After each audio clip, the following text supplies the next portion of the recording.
Hi, I'm Lou, another episode of My Car Story. We're out here in Rosemont, Illinois at the Rosemont Convention Center for the Muscle Car and Corvette National. If you've never come to this show, people all across the United States come out to the show, as well as Canada. We just videoed some cars from Canada. And Trev Dellinger is here with me. Trev, good to see you. Good to see you, sir. How are you doing? Good. Talk about a car that you're not going to see because there's only, how many of these are there? You know, there's not a lot. There's one. There's one. So let me grab the camera as I usually do. So Trev, how did you get one? Well, it's a long story, and I'll tell you the short story. Yeah, thanks. Quickly, I've been a Chrysler guy since I was 16, 17. I knew about this car from some older gentlemen in the club in the Northwest Seattle area. And when I was 18, there was a picture in a book, and they said, that's the car. I'd wanted to get a Hurst hardtop, which I did get eventually when I was 20.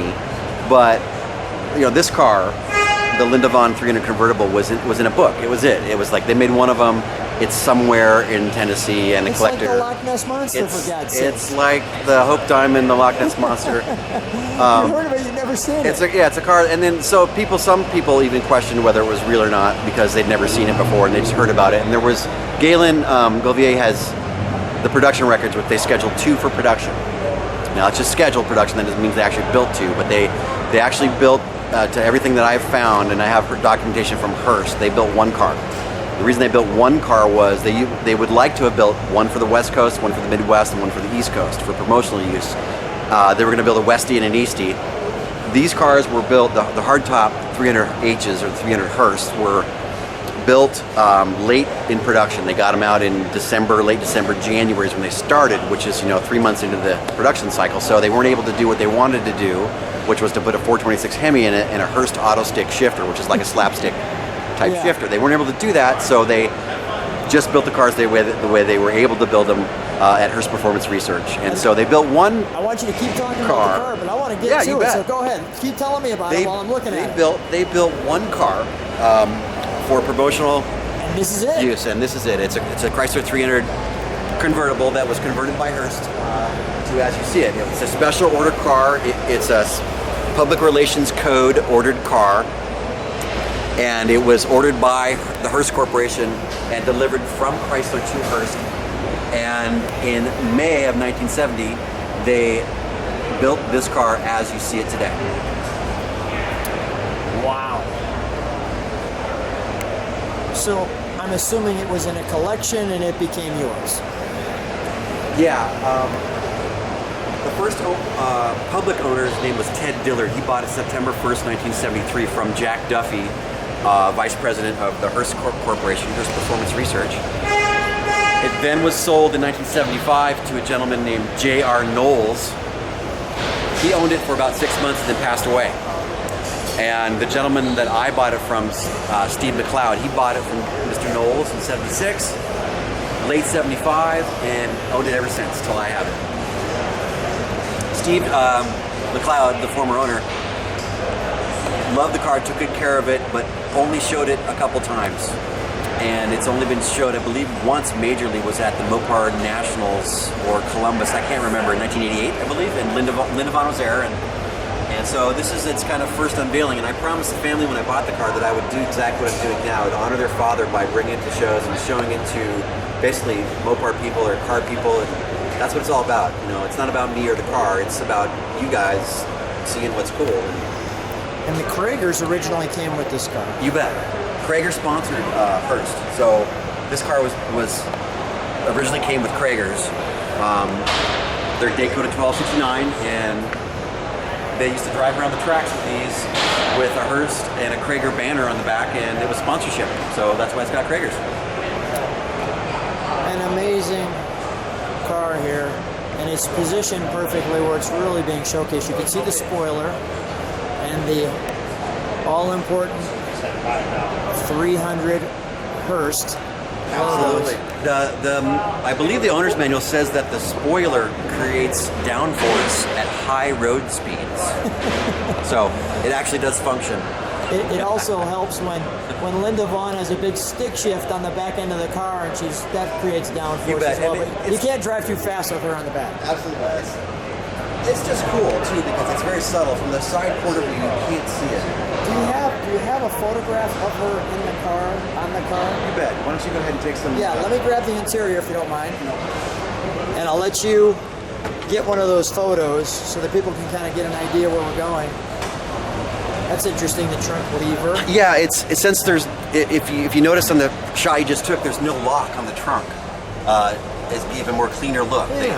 Let me take a look at that. They deleted the lock on the deck lid so that it would have a cleaner look. So what Chrysler did is they put a vacuum release in the glove box, but the car of course has to be running to do that, or there's a manual release. So all Hurst cars have a manual and vacuum trunk release, deck lid release. Perfect. Let me go back to the interior. You bet. I'll take a look at that.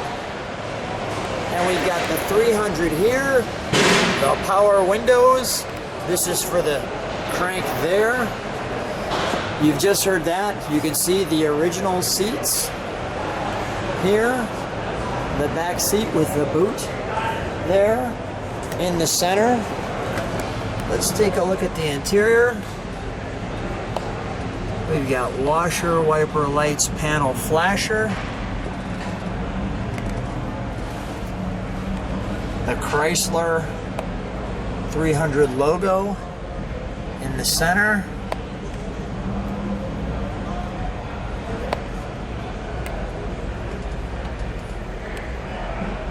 The radio.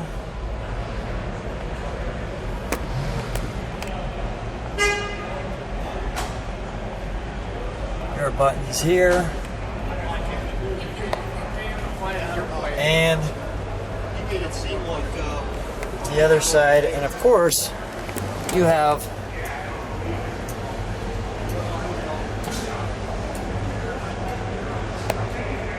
you'd expect her shifter, and let me just get a little closer to that so you can see that, and like so, the one of one. Here's the car that people would see in a magazine with Linda Vaughn on it that was only known to kind of mentally exist. Like so. So they would put the platform on the car. Yeah, they would. And this car was at major races throughout the Northeast, Midwest, and West Coast. It was a USAC car, so NASCAR. There's a Trenton, New Jersey NASCAR race with Richard Petty and everybody was somebody, Baker, Isaacs, and this car was there. They did a parade lap with Linda on the back. Most people come up to me and they say, I saw this car when I was 12, somewhere in, the South or a track in Jersey or Ohio or wherever. And so yeah, this is what they did. It was a promo car, Linda on the back, just like the old cars. And, let's take a look at that. You bet. Yeah, Let me get these photographs out of the way. Of course. The hood pins on it. Yes, it's the only Chrysler product with a Oldsmobile part on it. Is that right? Yeah, these are Oldsmobile pins, but Oldsmobile hood locks. Yeah, like the Hurst Olds. Chrysler approved them. They liked them. They said, "Fine, put them on. We like them. Go with it." Hurst jacket. I'm gonna guess what happened was that Hurst had excess of these from Oldsmobile that were in a box and they were free, and they probably charged Chrysler $26 a piece for each one and made a little money on it. Okay. And Hurst 300 batteries. I'll give you a look at that again. I noticed something, Trev, that I didn't notice before. What is that? Is it a bumperette? You could call it that. It's a front bumper guard. Okay, bumper guard. It protects the grille from being hit by bumpers. This car is actually kind of low in front. It's hard to really tell how low it is unless you park it next to the GTO or whatever is around us, Fairlanes, other Plymouths, Chevelles. So it's an optional bumper guard. It's kind of funny looking. It's very small and dainty. At first, I thought when I didn't notice it until I got closer to it, I thought maybe it was some kind of a strobe light or something for the. But it's obviously not. Okay. No, it's bumper guard. Let's take a look under the hood. The pin's unlocked. Because this is a performance car, it's got to have racing hood pins to keep the hood down at 150. You can't have just a hood lock.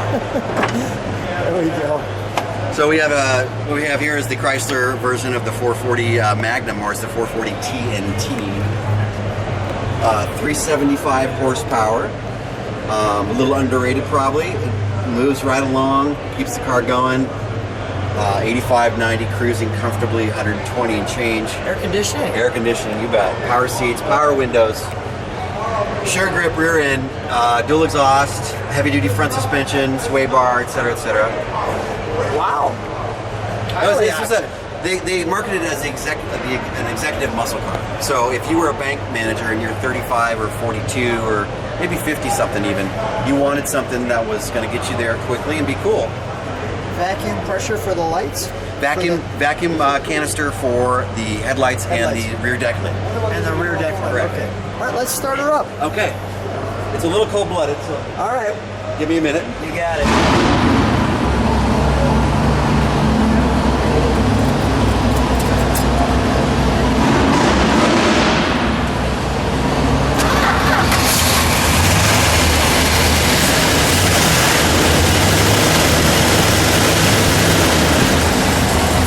I get a little exhaust note.